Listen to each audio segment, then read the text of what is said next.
ষ্টীলৰ চৰাই এয়াৰ পকেটত সোমাইছে। হঠাৎ কিছু তললৈ নামি গৈছে প্লেনখন।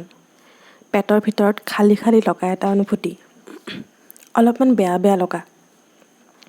নীৰা লাহে লাহে উভতি আহিল বাস্তৱৰ প্ৰথম আঘাতত বিপৰ্যস্ত পুতিৰ সংশয়ৰ যন্ত্ৰণাৰ পৰা। উভতি আহিল পুতিৰ আশ্চৰ্যৰ পৰা, স্তব্ধতাৰ পৰা। তাৰ ঠাই ল'লেহি অভিনৱ এক স্মৃতিয়ে।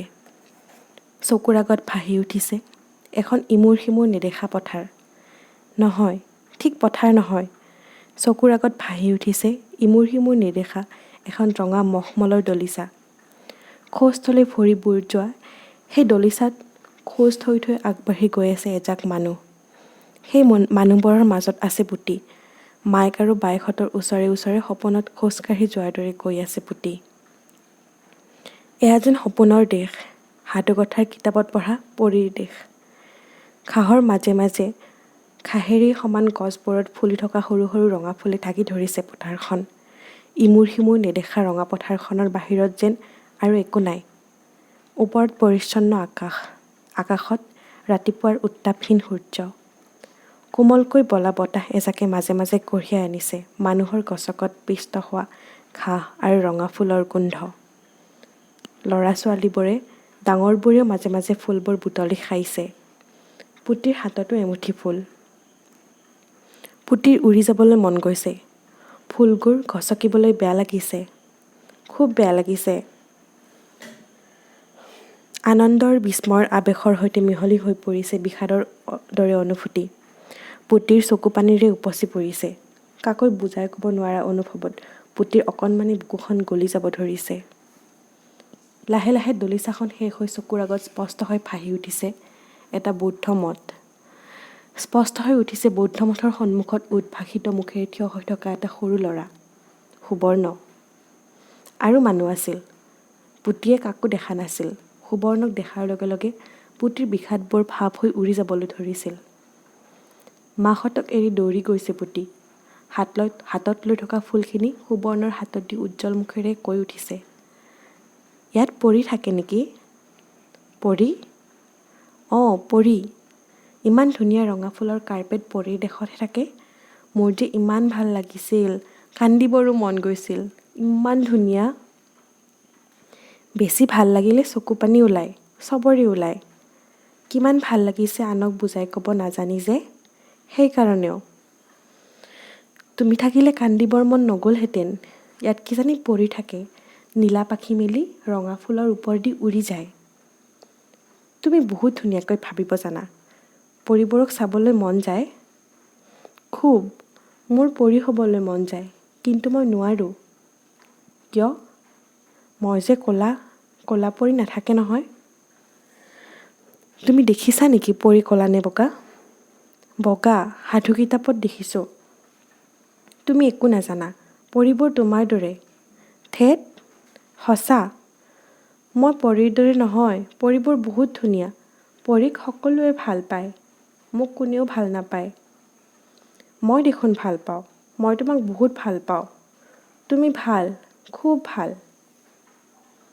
সন্মুখৰ ট্ৰেৰ সশব্দে বন্ধ কৰি ওচৰত থকা যাত্ৰীজন উঠি গ'ল। সিফালৰ যাত্ৰীজন আগতেই উঠি গৈছিল। পৰীৰ দেশৰ পৰা উভতি আহি নীৰা উঠি আহিল। অভাৰহেড ৰেকৰ পৰা ৰোগ কেছটো নমাই তাৰ পৰা পকাবন্ধা বহী এখন উলিয়াই আনিলে।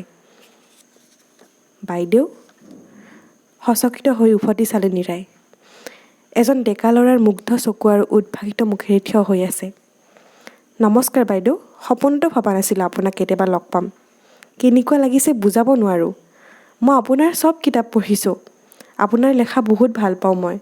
বহুত ভাল লিখে আপুনি বাইদেউ। ৰোগ কেছটো আগৰ ঠাইত থৈ দীঘলকৈ উশাহ সলাই নীৰা সহজ হৈ পৰিল। অনুৰাগী পাঠকৰ উচ্ছ্বসিত প্ৰশংসা নীৰাৰ কাৰণে এতিয়া সহজ অভিজ্ঞতা। থেংকছ, আপুনি যে পঢ়িছে সেয়া মোৰ কাৰণে সৌভাগ্য, লাহেকৈ ক'লে নীৰাই। কি যে কয় বাইদেউ, আপোনাৰ লেখা পঢ়িবলৈ পোৱাটোহে ভাগ্যৰ কথা। মই আপোনাৰ কিতাপ কিমানক যে পঢ়ুৱাইছোঁ, উপহাৰ দিব লাগিলে আজিকালি আপোনাৰ কিতাপকে দিওঁ। ল'ৰাজনে উশাহ নহলোৱাকৈ পৰম উৎসাহ আৰু আন্তৰিকতাৰে নীৰাৰ লেখাৰ প্ৰশংসা কৰি গৈছে। কৃতজ্ঞতা আৰু আনন্দৰ শান্ত হাঁহি মুখত আঁকি শুনি আছে নীৰাই। ওচৰে পাজৰে থকা আসনবোৰত বহি থকা মানুহবোৰৰ কিছুমানে আগ্ৰহ আৰু কৌতূহলেৰে নীৰালৈ চাই আছে। টিভিত বাতৰি চোৱা মানুহৰ কাৰণে নীৰা এখন চিনাকি মুখ। প্ৰশংসাৰ ঢৌৰ সন্মুখত ৰৈ থকাটো কঠিন, কিন্তু নীৰাই জানে কিমানখিনিলৈ প্ৰশংসা প্ৰয়োজনীয়। জানে কিমানখিনিৰ পিছত প্ৰশংসাই লেখকক সৰগলৈ তুলি অহংকাৰত মত্ত কৰে, নতুন জ্ঞানৰ বাট বন্ধ কৰে। জানে কিমানখিনি প্ৰশংসাক ভিতৰলৈ সোমাবলৈ দিলে অসহ্য লাগিবলৈ ধৰে, আৰু বিৰুদ্ধ মন্তব্য আৰু সমালোচনা কিমানখিনি প্ৰশংসাই ৰুদ্ধ কৰে পৰিশুদ্ধি আৰু উত্তৰণৰ বাট। প্ৰশংসা সলাবলৈ চেষ্টা কৰিলে নীৰাই। আপুনি? ল'ৰাজনে নিজৰ পৰিচয় দিলে। তাৰপিছত উৎসাহেৰে ক'লে, মোৰ ৱাইফেও আপোনাৰ লিখা বহুত ভাল পায়। তাইক মাতি আনিব পাৰিমনে? নহ'লে তাই বৰ দুখ পাব। নমাৰ সময়ত বা লগ পাব পাৰোঁনে নাই? নীৰাই লাহেকৈ হাঁহিলে। ল'ৰাজন পোহৰ মুখেৰে গুচি গ'ল। এই আন্তৰিকতাক নেওচিব নোৱাৰি। পাঠকৰ হাততেই আছে এজন লেখকৰ মৃত্যু আৰু জীৱনৰ চাবিকাঠি। নীৰা আজি য'ত আছে, এই মানুহবোৰৰ কাৰণেই আছে। এই মানুহবোৰে নীৰাক দিছে জীয়াই থকাৰ অনন্য অৰ্থ। মহাজীৱনক স্পৰ্শ কৰিবলৈ নীৰাৰ নিৰলস সাধনাক এই মানুহবোৰেই দিছে ক্লান্তি পৰৰ প্ৰাণশক্তি। অহা যোৱা কৰি থকা মানুহবোৰক বাৰে বাৰে বাট এৰি দিব লগা হৈছে। তাৰ মাজতেই ল'ৰাজনে পত্নীৰ প্ৰশংসা আৰু মুগ্ধতাত সন্মুখত থিয় হৈ থাকিল নীৰা। জানে, এওঁ মোক প্ৰপ'জ কৰোঁতে আপোনাৰ কিতাপ দি প্ৰপ'জ কৰিছিল। ছোৱালী লগা মানুহজনীৰ জলমলাই উঠা চকুযোৰলৈ এখন্তেক চাই থাকি নীৰাই হাঁহিলে। মোৰেই দেখিছোঁ ভাগ্য সঁচাই বহুত ভাল। উচ্ছ্বাসৰ পৰ্বৰ মাজতে মানুহগৰাকী মোবাইল ফোনত নীৰাৰ ফটো লৈছে। ইফালে সিফালে দুই এটা মোবাইলৰ ফ্লেছ জিলিকি উঠিছে। নীৰাৰ মোবাইল নম্বৰ সুধি ল'ৰাজনে নিজৰ মোবাইলত লিখিবলৈ লৈছে। নীৰাৰ কাষৰ আসনৰ মানুহজন উভতি আহিল। আপুনি বহক বাইদেউ, এই দিনটো সদায় মনত থাকিব। কেতিয়াবা ফোন কৰিব পাৰিমনে? নিশ্চয়। নিজৰ আসনলৈ উভতি আহিল নীৰা। আসনৰ লগত সংলগ্ন টেবুলখন খুলি তাত বহি থৈ নিশ্চুপ হৈ বহি থাকিল। পুৰণি মদৰুৱা হৈ পৰা এখন পকা বন্ধা বহী। বহীখনৰ ওপৰত গোট গোট আখৰেৰে পুতিৰ নাম লিখা আছে। তাৰ তলত একা বেকা অপৰিণত হাতৰ আখৰেৰে লিখা আছে সুবৰ্ণৰ নাম। বহীখনত নাম দুটা লিখাৰ সময়ত পুতিৰ নাম নীৰা হোৱাই নাছিল। নীৰাৰ অন্যমনস্ক চকুত লাহে লাহে বিয়পি পৰিল বিষাদসনা হাঁহি অলপ। সেইদিনা আছিল পুতিৰ স্কুলৰ প্ৰথম দিন। সুবৰ্ণই তাৰ আগতে তাইক নিজৰ আৰু সুবৰ্ণৰ নামটো লিখিবলৈ শিকাই দিছিল। জবৰা চুলিকচা দুভাগ কৰি দুয়োফালে ওখকৈ ৰিবনেৰে বান্ধি, আকাশী ৰঙৰ ফ্ৰক আৰু চেণ্ডেল পিন্ধি, কান্ধত এটা কাপোৰৰ বেগ ওলমাই, প্ৰবল উৎসাহত টকবকাই পোহৰ মুখেৰে সুবৰ্ণক দেখুৱাবলৈ দৌৰি গৈছিল পুতি। মোক ধুনীয়া লাগিছে। বেগ ঠিক কৰি থকা সুবৰ্ণৰ হাত দুখন ৰৈ গৈছিল। লাগি চাই আছিল পুতিৰ নতুন ৰূপলৈ। লাহে লাহে তাৰ চকুৱে মুখে বিয়পি গৈছিল মুগ্ধতা সনা এটা মৰমীয়াল হাঁহি। ইমান সোনকালে ওলালা যে? তোমাক দেখুৱাবলৈ আহিছোঁ। ভাইটিয়ে চোতালত চিঞৰি আছে।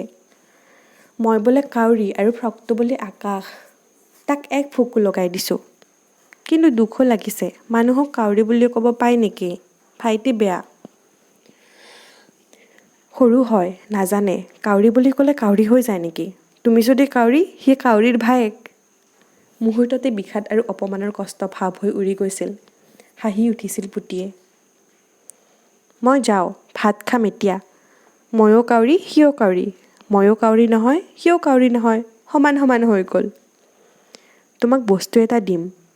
কি দিবা? উজ্জ্বল চকুযোৰ তুলি সুবৰ্ণলৈ চাইছিল পুতিয়ে। সুবৰ্ণই কিবা কিবি দিয়েই থাকে। চৰাইৰ বাহ, মাটি পেঞ্চিল ভৰোৱা বাঁহৰ চুঙি, ৰঙীন পেঞ্চিল, টফি, মৰ্টনৰ ৰঙীন টিন, চন্দন কাঠৰ টুকুৰা, কাউৰীমণি। সেইদিনা আছিল এখন পকা বন্ধা বহী। এখন মোৰ, আনখন তোমাৰ। এখনত তুমি সাধুকথা লিখিবা, মোৰখনত মই ডায়েৰী লিখিম। পকা বন্ধা বহী নহয় যেন সৰগৰ তৰা। আশা কৰাতকৈও বেছি। উদ্ভাসিত মুখেৰে সুবৰ্ণলৈ চাইছিল পুতি। মই যে লিখিব নাজানো, অ আ ক খহে লিখিব পাৰোঁ। যেতিয়া লিখিবলৈ শিকিবা, তেতিয়া লিখিবা। এতিয়া ভাবি থাকা। তুমি বহুত ভালকৈ ভাবিব জানা পুতি। মায়ে কয় পুতিজনী বৰ ভাল ছোৱালী, তাইৰ মনটো বহুত ভাল। দেউতাই কয় পুতি দুষ্ট, মুখে মুখে কথা কয়। পুতি গাঁৱলীয়া। বাহঁতেহে অফিচাৰৰ ছোৱালী, জোতা পিন্ধি থাকে, ধুনীয়া চোলা পিন্ধি মূৰ আঁচুৰি ধুনীয়া হৈ থাকে, দেখিলে ভাল লাগে। সৰু বাই কয় পুতি জাপৰি, চুলি জপৰা হৈ থাকে, ৰিবন বান্ধিলে খুলি খুলি যায়। ডাঙৰ বাই কয় পুতি পাগলী, আকৰি। মায়ে কয় পুতি জেদী, কথা নুশুনে। ভাইটিয়ে কয় পুতি কলি, লেতেৰি, জংঘলী, হিংসাকুৰীয়া। সেইদিনা যে জীয়া এটা সূতাৰে বান্ধি সি উৰিবলৈ দিছিল, জীয়াটোৱে উৰিব পৰা নাছিল, তাক এক ফুকু মাৰি জীয়াটো এৰি দিছিলোঁ। সেইকাৰণে তেনেকৈ কৈছে। আৰু মাৰিম, তাকো এদিন ৰছীৰে বান্ধি উৰিবলৈ ক'ম। কিমান দুখ পাই তেতিয়া গম পাব। মই তোমালোকৰ ঘৰত থাকিম। আমাৰ ঘৰতো দেউতা আছে, ৰাতি পগলা হৈ ঘৰলৈ আহে। তোমাৰ ভয় লাগিব পুতি। তোমাৰ বিচনাৰ তলত লুকাই থাকিম তেতিয়া। ডায়েৰী কেনেকৈ লিখে? ডায়েৰীখন বন্ধুৰ দৰে, কথা পতাৰ দৰে লিখিব লাগে। তুমি কেনেকৈ জানিলা? মায়ে কৈছে, মোৰ ডায়েৰীখনো মোৰ বন্ধু হ'ব। মই এটা নামো দিছোঁ। কি নাম? নকওঁ। কোৱা না। কাকো নকওঁ বুলি কোৱা। নকওঁ, বিদ্যা শপত। পুতি। ঠেট, হাঁহিত বাগৰি পৰিছিল পুতি। ঠেট কিয় কৈছা? তুমি বৰ বন্ধু নহয় নেকি? হয়, কিন্তু ডায়েৰী মানুহ হ'ব পাৰে নেকি? মানুহে পাগল বুলি ক'ব। কওক, বেয়া পালোঁ যোৱা। সুবৰ্ণৰ ৰঙচুৱা মুখলৈ চাই পুতি কোমলি গৈছিল। খং কৰিব নালাগে, মোৰ বহীখনৰ নামো সুবৰ্ণ দি দিলোঁ। এতিয়া কথা পাতা, নহ'লে মই স্কুলৰ পৰা নৈৰ পাৰত জখিনী চাবলৈ যাম, অকলে। জখিনী কেনেকুৱা জানা? আমাৰ পেহীৰ দৰে। হে ভগৱান, এইজনী কি জন্ম দিলা হে বৌ? হাঁহি হাঁহি বাগৰি পৰিছিল পুতি। পেহীজনী যে কি, খালি বেয়া আৰু বেয়া। দাইল বেয়া, মাংস বেয়া, গুৰুং দাদা বেয়া, ঘৰটো বেয়া, মই বেয়া, তুমি বেয়া, চব বেয়া। তোমাৰ দেউতাৰ লগত পেহীৰ বিয়া হোৱা হ'লে ভাল আছিল। একেলগে বেয়াকৈ থাকিব পাৰিলেহেঁতেন। তোমাৰ দেউতাই মাৰিবলৈ আহি জখিনী বুলি ভয় খাই পলাই গ'লহেঁতেন। এইবোৰ কথা কাকো নক'বা পুতি, তোমাক খং কৰিব। সুবৰ্ণই লাহে লাহে কৈছিল। নকওঁ বাৰু, তোমাক ক'ব পাৰিমনে?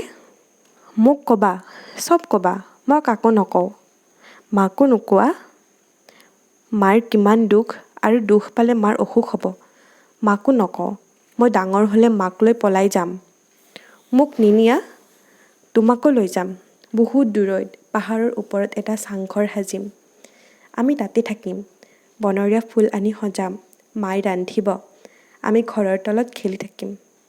ৰাতি আমি একেলগে শুম হা, জংঘলৰ মাজত থাকিমতো, অকলে শুলে তোমাৰ ভয় লাগিব। মই তোমাৰ গাত ভৰি তুলি শুম, তোমাৰ পিঠিত অ আ ক খ লিখিম। মোক পিঠিত উঠাবা? উঠিয়েই থাকা দেখোন। মায়ে সোধে, তোৰ পিঠি নিবিষায়? মই কওঁ, তাইক যদি উঠিবলৈ নিদিওঁ ভুকুৱাই, তেতিয়া বেছি বিষায়। মায়ে কয়, তাই তোক বহুত ভাল পায়, সেইকাৰণে ভুকুৱাই, তাইক খং নকৰিবি। মই কওঁ, তাইক মই কেতিয়াও খং নকৰোঁ, তাই ভাল। তুমি গল্প লিখিলে মাৰ কথা লিখিবা পুতি। মাক ৰাজকুমাৰী বনাই দিবা আৰু দেউতাক দৈত্য বনাই দিবা, কোনেও গম নাপাব। মোৰ দেউতাক দৈত্য বনাম, এই ডাঙৰ মোচ, নামঘৰৰ দবাৰ নিচিনা মাত। তোমাৰ দেউতাক ব্ৰহ্মদৈত্য বনাম, মূৰ নথকা ভূত, বুকুত চকু থকা ভূত, ৰছীত বান্ধি চশমা বুকুত লগাই থয়। ৰাতি আহি চিঞৰে, ঐ মৰতি, মোৰ চশমা ক'ত? ঐ বনৰী। পুতিৰ মুখত হাতেৰে সোপা দি ধৰিছিল সুবৰ্ণই। কোনোবাই শুনিলে পুতিয়ে শাস্তি পাব বুলি। পুতিৰ বহীখনৰ ওপৰত সুবৰ্ণই তাইৰ নামটো মুকুতাৰ দৰে আখৰেৰে লিখি দিছিল। তাৰ তলত একা বেকা আখৰেৰে পুতিয়ে লিখি দিছিল সুবৰ্ণৰ নাম। সুবৰ্ণই তাৰ বহীখনত ডায়েৰী লিখিছিল। পুতিয়ে একো লিখা নাছিল। নিজৰ বহীখন মাকৰ ট্ৰাংকৰ ভিতৰত লুকুৱাই থৈছিল পুতিয়ে, দুষ্ট ভাইহঁতৰ পৰা বচাবলৈ। সুবৰ্ণৰ বহীখনো আছিল পুতিৰে সম্পত্তি। সুবৰ্ণৰ ডায়েৰীৰ প্ৰতিশিলা পাতত থকা প্ৰতিটো আখৰৰ মাজত পুতি সোমাই আছিল। জনা কথাবোৰকে লিখা স্বত্তেও সুবৰ্ণৰ ডায়েৰীখনৰ প্ৰতিটো আখৰ তাই পঢ়িছিল, পঢ়ি মন্তব্য দিছিল, হাঁহিছিল, জোকাইছিল। লোকৰ ডায়েৰী পঢ়িব নাপায় নহয়। ইহ, মই কিবা লোক নেকি? চুলি ছিঙি পেলাম টানি টানি। আৰু যদি লোক বুলি কোৱা, মইচোন চব কথা জানোৱেই। ময়ে কৰা কামৰ কথা লিখিছা দেখোন, দুখ লগা কথাবোৰতচোন লিখা, পঢ়িবলৈ দিয়া এতিয়া। সুবৰ্ণৰ মৃদু প্ৰতিবাদ একেফুৱে উৰুৱাই দি পঢ়াত লাগিছিল পুতিয়ে। কিমান প্ৰবল আছিল পুতিৰ অধিকাৰবোৰ, কিমান বেছি আছিল সুবৰ্ণৰ প্ৰতি আস্থা। পুতিয়ে যিয়েই নকওক, যিয়েই নকৰক, সুবৰ্ণই কেতিয়াও তাইক এৰি নাযায়, কেতিয়াও তাইক বেয়া নাপায়। এয়াই আছিল পুতিৰ বিশ্বাস। সুবৰ্ণৰ প্ৰতি মাত্ৰ নহয়, একেই আস্থা, একেই অধিকাৰ বোধ কৰিছিল তাই পৰিয়ালৰ প্ৰত্যেকজন মানুহৰ প্ৰতি। মনলৈ অহা কথা ক'বলৈ পুতিৰ ভয় নালাগিছিল, ক'তো কোনো কুণ্ঠা নাছিল, ক'তো নাছিল কোনো সংশয়। উচ্ছল উজ্জ্বল সৰু নিজৰাটো তাৰ পিছত এদিন জলপ্ৰপাত হৈ নামিছিল। শিলনিত এচাৰ খাই চিটিকি পৰিছিল ইফালে সিফালে। পকা বন্ধা বহীখনলৈ অন্যমনস্কভাৱে চাই আছিল নীৰা। এমুঠি নিয়ৰে নীৰাৰ চকুযোৰ সেমেকাই তুলিব খুজিছে। এই বহীখনতেই তাৰ পিছত এদিন পুতিয়ে একা বেকা আখৰেৰে লিখিছিল জীৱনৰ সাধুৰ প্ৰথম আখৰকেইটা। সন্ধিয়াৰ ছয়াময়া এন্ধাৰত মাকত ট্ৰাংকৰ পৰা বহীখন উলিয়াই ৰান্ধনী ঘৰৰ পিছফালৰ পুতলা ঘৰৰ একোণত বহি পুতিয়ে লিখিছিল, মোৰ বেয়া লাগিছে। চকুৰ আগত ভাহি উঠিছে এখন স্কুলৰ দৃশ্য। স্কুলখনৰ এফালে আওহতীয়া ঠাই এডোখৰত পুতিৰ ভায়েকক এজাক ল'ৰাই ঘেৰি ধৰিছে। সেইদিনা প্ৰথম স্কুললৈ অহা ভায়েকৰ অবাক আৰু ভীতিগ্ৰস্ত দৃষ্টিৰ সন্মুখত এজাক দুশ্ৰেণীমান ওপৰৰ দেখিলেই ভয় লগা ল'ৰা। কোনোবাই তাক ঠেলিছে, কোনোবাই চুলিত ধৰি টানিছে, কোনোবাই কাঢ়ি নিব খুজিছে ৰঙীন পেঞ্চিলৰ বাকচটো। পুতি ক'ৰবাৰ পৰা দৌৰি আহিছে, আহি সোমাই পৰিছে ল'ৰা জাকটোৰ ভিতৰত। ল'ৰাবোৰক দুহাতেৰে ঠেলি ঠেলি আঁতৰাই ভায়েকক আৱৰি ধৰিছেহি। ভয়ত উচুপি উচুপি কান্দি থকা ভায়েকৰ চকুপানীত দাগ লগা ধূলিয়ৰি মুখলৈ এখন্তেক থৰ হৈ চাই ৰৈ আছে পুতিয়ে। সোণালী চুলিৰ মমৰ পুতলা যেন লগা ভায়েকৰ কাৰণে ভিতৰখন মৰমত গলি যাবলৈ ধৰিছে। চকুৰ কোণত বিৰিঙি উঠিব খুজিছে চকুপানী। চকুপানীক ভেটা দি পুতি ঘূৰি থিয় হৈ কৈছে। কলা মুকুতাৰ দৰে চকুযোৰত দপদপাই জ্বলি উঠিছে দুকুৰা জুই। ভায়েকক এহাতেৰে ধৰি গম গমাই উঠিছে পুতি। মোৰ ভাইটিক নামাৰিবি, ইয়াৰ পৰা যা, যা। ল'ৰাবোৰে থমকি ৰৈ এবাক হৈ পুতিলৈ চাইছে, অবাক হৈ পুতিলৈ চাইছে। তাৰপিছত হাঁহিবলৈ আৰম্ভ কৰিছে। কোনোবা এটাই টানি লৈ গৈছে ভায়েকৰ হাতৰ শ্লেটখন। মজিয়াত সিঁচৰতি হৈ পৰি আছে এমুঠি ৰঙীন পেঞ্চিল। ভাগি টুকুৰা টুকুৰ হৈ পৰিছে শ্লেট মচা পানী অনা অকণমানি বটলটো। পুতিয়ে শ্লেটখন আজুৰি লৈ আহিল। তাই দুহাতৰ ঠেলাত উফৰি পৰি শ্লেট কাঢ়ি লোৱা ল'ৰাটো। পুতি ৰণচণ্ডী হৈ পৰিল। তাক নামাৰিবি বুলি কৈছোঁ, নুশুন, নুশুন, নুশুন। পুতিৰ গাত বহুত জোৰ, পুতিৰ মাতত বহুত জোৰ, পুতিৰ বুকুত বহুত সাহস। ল'ৰাৰ জাকটো থমকি ৰৈছে, অবাক হৈ পুতিলৈ চাইছে। দৌৰি আহিছে সুবৰ্ণ। পুতি, কি হৈছে, কি হৈছে? এইবোৰে ভাইটিক মাৰিছে, দুষ্ট ল'ৰা, বেয়া ল'ৰা।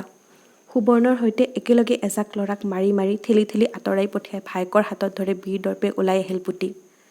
দৌৰি আহিল বায়েক দুজনী।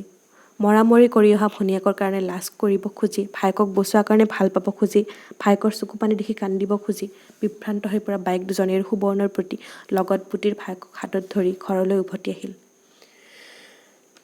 দেউতাক তেতিয়া অফিচলৈ যাবলৈ ওলাইছিল। সেই ঠাইৰ সকলোতকৈ ডাঙৰ চৰকাৰী বিষয়া দেউতাকৰ ফিটাৰ বান্ধ খুলি খেলিমেলি হৈ পৰা চুলিৰে ধূলি লাগি লেতেৰা হৈ পৰা পোছাক পিন্ধি থিয় হৈ যুদ্ধজয়ৰ বাৰ্তা দিয়া জীয়েকলৈ থৰ হৈ চালে। স্কুলত মাৰপিট কৰি আহিছে, কি গুৰু গোসাঁই নমনা অসভ্য ছোৱালী। তাই যদি কান্দি কান্দি ঘৰলৈ ঘূৰি আহিলহেঁতেন কথা বেলেগ আছিল। তাই আহিল বীৰ দৰ্পে ভায়েকৰ হাতত ধৰি, বিজয়ৰ হাঁহি মুখত বিয়পাই। দেউতাক পকা অঙঠাৰ দৰে ৰঙা হৈ জ্বলিছে। ইমান ডাঙৰ অফিচাৰ, ছোৱালীয়ে স্থানীয় মানুহৰ ল'ৰাক মাৰি আহিছে। কোনে কি কয় কোনে জানে। মাৰপিট কৰিবলৈ স্কুললৈ পঠিয়াইছিলোঁ, হেডমাষ্টৰক নকলি কিয়? চোট লোকৰ দৰে কাজিয়া কৰিবলৈ গৈছ, খালি খালি মান সন্মান শেষ কৰিলি। গৰ্জন কৰি উঠা বাঘৰ সন্মুখত পৰি বিভ্ৰান্ত হৈ থিয় হৈ আছে। ভায়েকক বচাই অনাটো ভুল নেকি? সেই দুষ্ট ল'ৰাকেইটাই ভায়েকক কিমান বেয়া বেয়া গালি পাৰিছিল, কেনেকৈ হাতৰ পৰা শ্লেটখন আজুৰি লৈ গৈছিল, চুলিত ধৰি টানিছিল, ভায়েকে কেনেকৈ উচুপি উচুপি কান্দিছিল। মমৰ পুতলা যেন সোণালী চুলিৰ অকণমানি ভায়েকে। পুতিয়ে ভুল কৰা নাই, একো ভুল কৰা নাই। দেউতাকৰ চকুলৈ চালে পুতিয়ে। সিদ্ধান্তত দৃঢ় মাতেৰে লাহেকৈ ক'লে, সিহঁত দুষ্ট হয়, মৰা কাৰণে ভাল হৈছে, মৰা কাৰণে ভাল হৈছে। মূৰ তুলি থিয় হৈ থকা জীয়েকৰ অসম্ভৱ দৃষ্টতালৈ বাঘ যেন প্ৰশাসক দেউতাকে স্তম্ভিত হৈ চাই থাকিল। মুখে মুখে কথা কৈছে, চকুত চকুত হৈ কথা কৈছে, প্ৰতিবাদ কৰিছে। কি দূৰবীণীত ছোৱালী, ৰূপটো নায়ে, গুণী হোৱা হ'লেও কথা নাছিল। একো ভালেই নাই, মৰম নালাগে। 4টা উজ্জ্বল, সুন্দৰ, নম্ৰ, ভদ্ৰ ল'ৰা ছোৱালীৰ মাজত এই দুৰ্নিৰ্ভীক, স্পষ্টবাদী, ভয়ভীতহীন বনৰীয়া ছোৱালীজনীক অকণো মৰম নালাগে। মনৰ কথা শব্দ হৈ ওলাই আহিছে। তীব্ৰতৰ হৈ উঠিছে প্ৰতিঘাত কৰাৰ ইচ্ছা।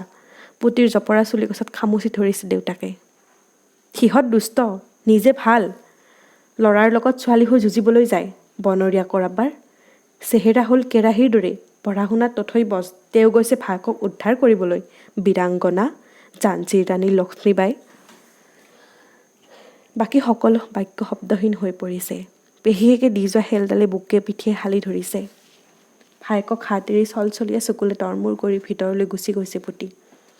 হাতত 30,000 ফুট উচ্চতাৰ পৰা, নীৰাৰ পৰিপক্কতাৰ পৰা, নীৰাৰ স্থৈৰ্য আৰু মোহনহীনতাৰ পৰা সেই পুতিলৈ চাই আছে নীৰাই।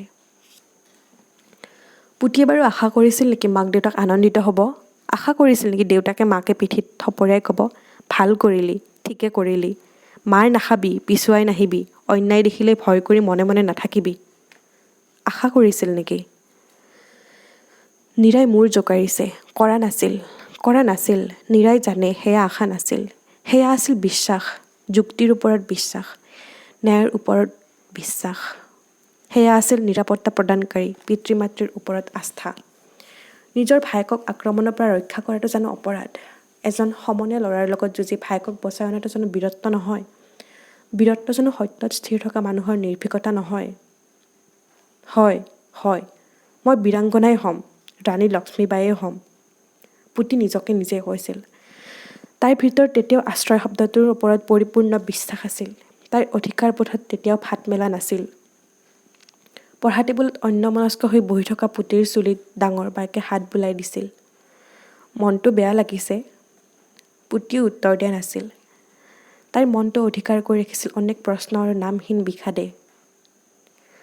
তইনো মৰামৰি কৰিবলৈ কিয় গৈছিলি? দেউতাই ঠিকেই কৈছে, তই হেড ছাৰক কৈ দিলেই ভাল আছিল। পুতি মুহূৰ্ততে ভমককৈ জ্বলি উঠিল। তীব্ৰ তীক্ষ্ণ চকুযোৰ তুলি তাই বায়েকৰ চকুলৈ চাইছিল। স্পষ্ট মাতেৰে কৈছিল, মাৰিছোঁ, ভাল কৰিছোঁ, একো ভুল কৰা নাই। ভাইটিক কিয় মাৰিব সিহঁতে? ইমান সৰু ল'ৰাটোক? দেউতা বেয়া। তেনেকৈ ক'ব নাপায়। কিয় নাপায়? ইমান গালি দিছে, চুলিত ধৰি জোকাৰিছে, মিছামিছি। মই দুখ নাপাওঁ নেকি? তোৰ ভালৰ কাৰণেহে কৈছে। তইনো ছোৱালী মানুহে ল'ৰাৰ লগত কিয় মৰামৰি কৰিব লাগে? ল'ৰাৰ লগত মৰামৰি কৰিব নোৱাৰি নেকি? ল'ৰা ছোৱালী কি বেলেগনো? মাত্ৰ আমাৰ। সকলো পাহৰি হাঁহি উঠিছিল পুতিয়ে। মহা অসভ্য। তাইৰ চুলিবোৰ খেলিমেলি কৰি দি বায়েকে পঢ়াত মন দিছিল। কিতাপ আগত লৈ সপোনৰ জগতলৈ গুচি গৈছিল পুতি। বহি ৰৈছিল কোনোবা দানৱৰ দেশত, সোণৰ কাঠিৰে চুই শুৱাই থোৱা বন্দী ৰাজকন্যাৰ সোণৰ হেতেলিৰ কাষত। কষ্টবোৰে তেতিয়াও খোপনি পতা নাছিল। কুঁৱলীৰ দৰেই আছিল বিষাদবোৰ। সামান্য ৰ'দ পালেই ভাৱ হৈ উৰি গৈছিল। সহজতে স্বচ্ছ হৈ পৰিছিল মনৰ আকাশ। তাইৰ সৰু সৰু ফুলা ফুলা হাত দুখনি ঢুকি পোৱা পৃথিৱীখনত তেতিয়াও কাঁইটীয়া গছবোৰ গজা নাছিল। ক্ষতবিক্ষত হৈ পৰা নাছিল তাইৰ ফুলৰ বাহিৰে গঢ়া অকণমানি বুকুখন। ওখ গছ হৈ সুবৰ্ণই তাইক আৱৰি ৰাখিছিল বুকু ভেদিবলৈ উৰি অহা সুতীক্ষ্ণ প্ৰতিডাল শেলৰ পৰা।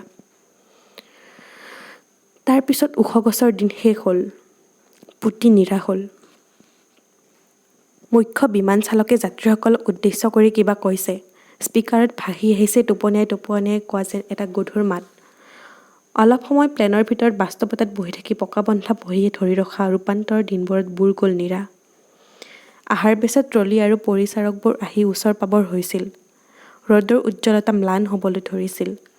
পাতল আৰু বগা ডাৱৰৰ সৈতে ধেমালি কৰি কৰি উৰি গৈ আছিল ষ্টীলৰ চৰাই।